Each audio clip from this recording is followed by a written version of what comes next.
जब ये सातों राजदूत खाना खा रहे थे तो उनमें से एक को अपनी बाइट में कुछ अजीब सा महसूस हुआ, और जब उसने वह चीज बाहर निकाली तो वह यह देखकर हैरान रह गया कि मछली के मांस में अभी भी कांटा फंसा हुआ था। वहां मौजूद सभी लोग चौंक गए और उन्होंने अपने कर्मचारियों को उस रसोइये को पकड़ने का आदेश दिया। लेकिन क्योंकि उसे अपनी बेगुनाही का यकीन था, रसोइया भागने की कोशिश करता है और दोनों जासूस उसका पीछा करते रहते हैं।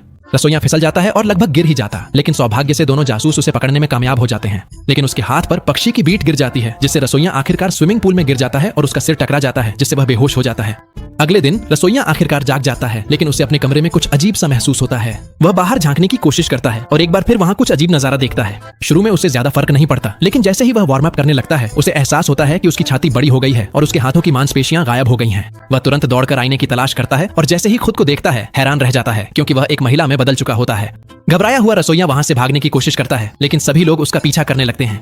भागते भागते रसोइये को फिर से अपने शरीर में कुछ अजीब सा महसूस होता है और जब वह जांचता है तो चौंक जाता है, क्योंकि उसकी जोनी गायब हो चुकी होती है। रसोइया गुस्से में आ जाता है और सोचता है कि इन लोगों ने उसका ऑपरेशन कर दिया है, लेकिन वहां की दासियां तो यह मान लेती हैं कि रानी की तबीयत ठीक नहीं है और वे तुरंत वैद्य को बुलाकर इलाज करवाने को कहती हैं। जब वैद्य उसका इलाज कर रहा होता है तो रसोइया लगातार बड़बड़ाता रहता है और कहता है कि वह भविष्य से आया है। इस बात से वैद्य को लगता है कि रानी बहुत बीमार है। वहां की एक दासी फिर कहती है कि रानी अभी अभी लंबे समय तक बेहोश रहने के बाद होश में आई है।